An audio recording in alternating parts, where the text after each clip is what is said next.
Telugu now వార్తా వీచికకు స్వాగతం. ఈరోజు తెలుగు రాష్ట్రాల నుండి జాతీయ అంతర్జాతీయ వార్తా విశేషాలేంటో చూద్దాం.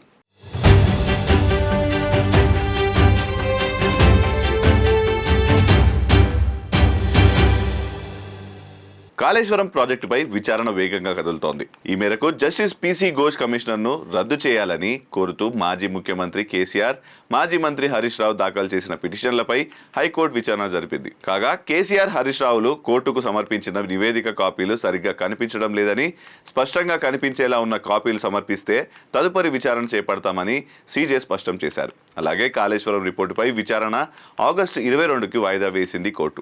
అయితే పిసి ఘోష్ కమిషన్ కి ఇచ్చిన నివేదిక ప్రకారం చర్యలు తీసుకుంటారా లేక అసెంబ్లీలో చర్చల తర్వాత చర్యలు తీసుకుంటారా అని ప్రభుత్వం తరపు న్యాయవాదిని ప్రశ్నించారు హైకోర్టు న్యాయమూర్తి.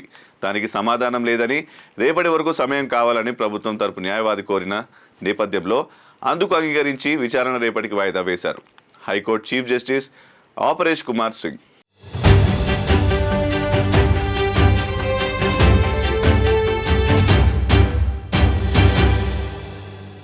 కాంగ్రెస్ పార్టీ బహిష్కృత నేత ఎమ్మెల్సీ తీన్మార్ మల్లన్న సంచలన ప్రకటన చేశారు. తెలంగాణ రాష్ట్రంలో కొత్త పార్టీ తీసుకురాబోతున్నట్లు వెల్లడించారు. బీసీలకు రాజకీయ అధికారమే లక్ష్యంగా త్వరలో కొత్త పార్టీని ఏర్పాటు చేసే దిశగా అడుగులు వేస్తున్నట్లు తీన్మార్ మల్లన్న తాజాగా ప్రకటించారు. తెలంగాణ రాష్ట్రంలోని ప్రధాన పార్టీలు కొన్ని సామాజిక వర్గాలకే పరిమితమయ్యాయని ఈ సందర్భంగా విమర్శలు చేశారు.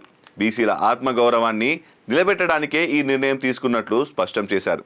బీసీల కోసం ప్రత్యేక రాజకీయ పార్టీగా ఇది ఉండబోతుందని ఈ సందర్భంగా మల్లన్న వెల్లడించారు. మరోవైపు ఈటెల రాజేందర్, రాజగోపాల్ రెడ్డి ఇద్దరు కలిసి కొత్త పార్టీ ఏర్పాటు చేయబోతున్నట్లు ఇటీవల సోషల్ మీడియాలో వార్తలు వైరల్ అవుతున్న నేపథ్యంలో మల్లన్న కొత్త పార్టీపై కూడా చర్చ మొదలైంది.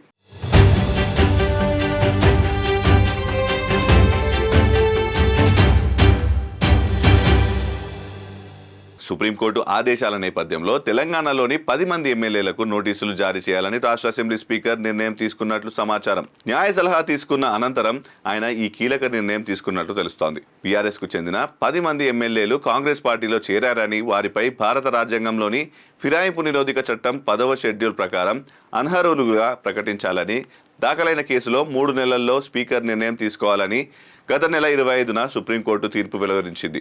ఈ క్రమంలో అడ్వకేట్ జనరల్తో పాటు సీనియర్ న్యాయవాదులతో స్పీకర్ సంప్రదింపులు జరిపినట్లు సమాచారం. ఆ తర్వాతనే ఆయా ఎమ్మెల్యేలకు నోటీసులు జారీ చేయాలని స్పీకర్ నిర్ణయం తీసుకున్నట్లు తెలుస్తోంది.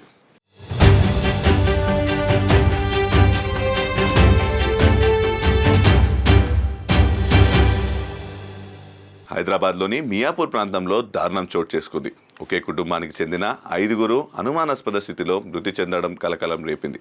ఈ దారుణ ఘటన స్థానికంగా తీవ్ర విషాదాన్ని నింపింది. సమాచారం అందుకున్న పోలీసులు ఘటనా స్థలానికి చేరుకొని దర్యాప్తు ప్రారంభించారు. మృతులను భార్య, భర్త, వారి 2 ఏళ్ల చిన్నారి, అత్త, మామలుగా పోలీసులు గుర్తించారు. వీరంతా ఒకే కుటుంబానికి చెందిన వారని, ఆర్థిక సమస్యలు గాని లేదంటే కుటుంబ కలహాల కారణంగా ఆత్మహత్యకు పాల్పడి ఉండవచ్చని పోలీసులు ప్రాథమికంగా అనుమానిస్తున్నారు.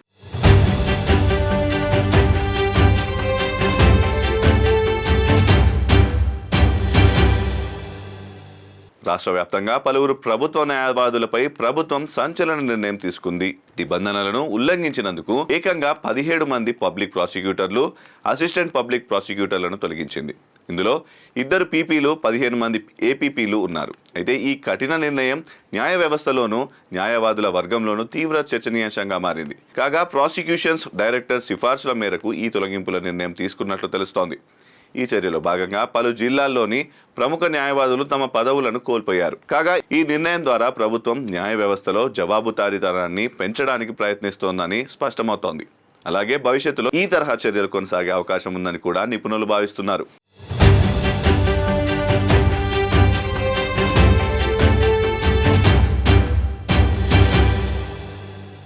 మద్యం కేసులో ఆంధ్రప్రదేశ్ ప్రభుత్వం సంచలన నిర్ణయం తీసుకుంది. ఈ కేసులో ప్రధాన నిందితుడు A1గా ఉన్న రాజ్ కసిరెడ్డి ఆస్తులను జప్తు చేయాలని కూటమి ప్రభుత్వం ఆదేశాలు జారీ చేసింది. మద్యం విధాన వ్యవహారంలో అక్రమాలకు పాల్పడడం ద్వారా కేసిరెడ్డి సుమారు 13 కోట్ల విలువైన ఆస్తులు కొనుగోలు చేసినట్లు సిట్ అధికారులు గుర్తించారు. కేసిరెడ్డి తన కుటుంబ సభ్యులతో పాటు బంధుమిత్రుల పేర్లతోనూ ఆస్తులు కొనుగోలు చేస్తున్నట్లు ఆరోపణలున్నాయి. ఈ నేపథ్యంలో ప్రభుత్వం ఆయన ఆస్తులను జప్తు చేయాలని ఆదేశాలు జారీ చేసింది.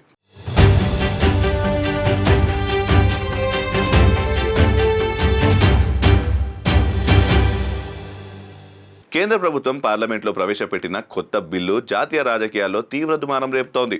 ఇది ఎన్డీఏ కూటమిలోని కీలక మిత్రపక్షాలైన టీడీపీ అధినేత, ఏపీ ముఖ్యమంత్రి చంద్రబాబు, జేడీయూ అధినేత, బీహార్ ముఖ్యమంత్రి నితీష్ కుమార్లను బెదిరించి తమ అదుపులో ఉంచుకోవడానికేనని ఆర్జేడీ నేత తేజస్వి యాదవ్ సంచలన ఆరోపణలు చేశారు. తీవ్రమైన నేరారోపణల కింద అరెస్ట్ అయిన ప్రధాన మంత్రులు, ముఖ్యమంత్రులు లేదా మంత్రులు 30 రోజుల్లోగా తమ పదవులకు రాజీనామా చేయాలని, లేదంటే వారిని తొలగించేలా ఈ బిల్లును రూపొందించింది కేంద్రం. ఆగస్టు 20న కేంద్ర హోంశాఖ మంత్రి అమిత్ షా ఈ బిల్లును పార్లమెంట్లో ప్రవేశపెట్టారు.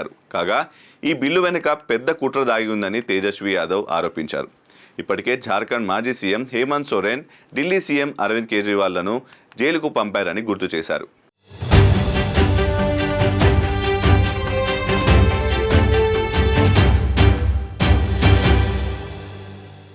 భారత రక్షణ పరిశోధన అభివృద్ధి సంస్థ DRDO మరొక కీలక విజయాన్ని తన ఖాతాలో వేసుకుంది. దేశీయంగా అభివృద్ధి చేసిన అణ్వస్త్ర సామర్థ్యం గల అగ్ని-5 బాలిస్టిక్ క్షిపణిని విజయవంతంగా పరీక్షించింది. ఒడిశా తీరంలోని డాక్టర్ APJ అబ్దుల్ కలాం ద్వీపం నుంచి ఆగస్టు 20 సాయంత్రం 7:30 గంటల సమయంలో ఈ ప్రయోగాన్ని నిర్వహించినట్లు రక్షణ వ్యవస్థ మంత్రిత్వ శాఖ వర్గాలు వెల్లడించాయి. ఈ క్షిపణి నిర్దేశిత లక్ష్యాన్ని అత్యంత ఖచ్చితత్వంతో ఛేదించి తమ సత్తాను చాటింది. సుమారు 5,000 కిలోమీటర్ల దూరంలోని లక్ష్యాన్ని కూడా ఛేదించగల సామర్థ్యాన్ని అగ్ని-5 సొంతం. ఈ ప్రయోగ సమయంలో క్షిపణి పనితీరు, వేగం, ట్రాకింగ్ వ్యవస్థలు వంటి అన్ని సాంకేతిక అంశాలను శాస్త్రవేత్తలు క్షుణ్ణంగా పర్యవేక్షించారు. అనుకున్న విధంగానే క్షిపణి అన్ని ప్రమాణాలను విజయవంతంగా అందుకుందని అధికారులు ధృవీకరించారు.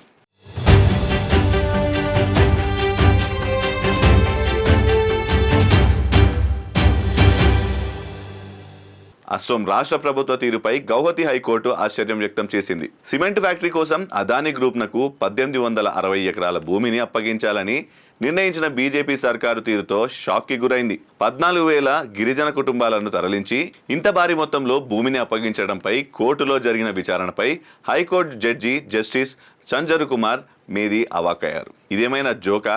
మీరు మొత్తం జిల్లాను ఇస్తున్నారా అని తన ఆశ్చర్యాన్ని వ్యక్తం చేశారు. సిమెంట్ ఫ్యాక్టరీ ఏర్పాటు కోసం దాదాపు మొత్తం దీమా హసావో జిల్లాను కేటాయించడంపై జడ్జి దిగ్భ్రాంతి వ్యక్తం చేశారు. ఈ జిల్లా రాజ్యాంగంలోని 6వ షెడ్యూల్ ప్రకారం స్థానిక తెగల హక్కులు, ప్రయోజనాలకు ప్రాధాన్యతనివ్వాలని ఆయన అభిప్రాయపడ్డాడు.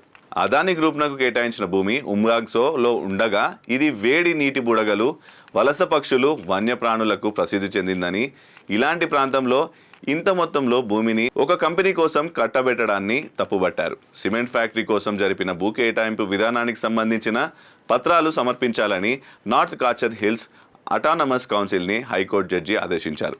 తదుపరి విచారణను సెప్టెంబర్ 1కి వాయిదా వేశారు.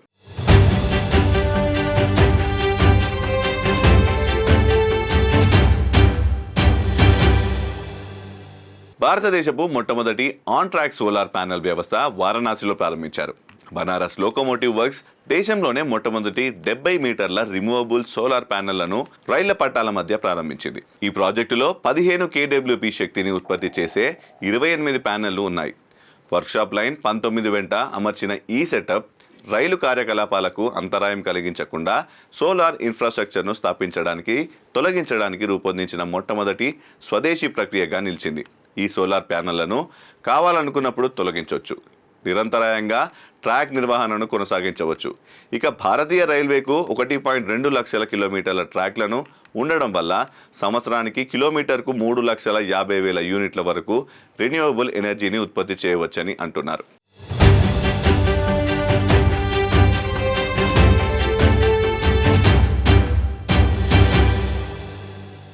గాజాలో కాల్పుల విరమణ కోసం మధ్యవర్తులు ప్రయత్నాలు ముమ్మరం చేస్తున్న తరుణంలో ఇజ్రాయెల్ అనూహ్య నిర్ణయం తీసుకుంది. గాజా నగరాన్ని స్వాధీనం చేసుకునేందుకు రూపొందించిన సైనిక ప్రణాళికను ఆమోదం తెలిపింది. ఈ భారీ ఆపరేషన్ కోసం సుమారు 60,000 మంది రిజర్విస్ట్ సైనికులను రంగంలోకి దించుతుండడంతో ఉద్రిక్తలు మరింత పెరిగాయి. ఇజ్రాయెల్ రక్షణ మంత్రి ఈ ప్రణాళికకు ఆమోద ముద్ర వేశారు.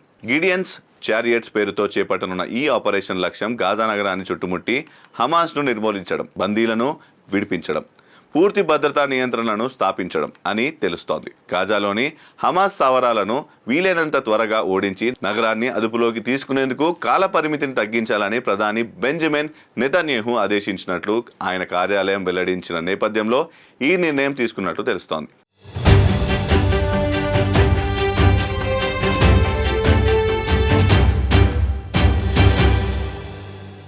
ఇవి ఈ రోజు వార్తా విశేషాలు. రేపటి ప్రధాన వార్తలతో మళ్ళీ కలుద్దాం. Stay with తెలుగునాం.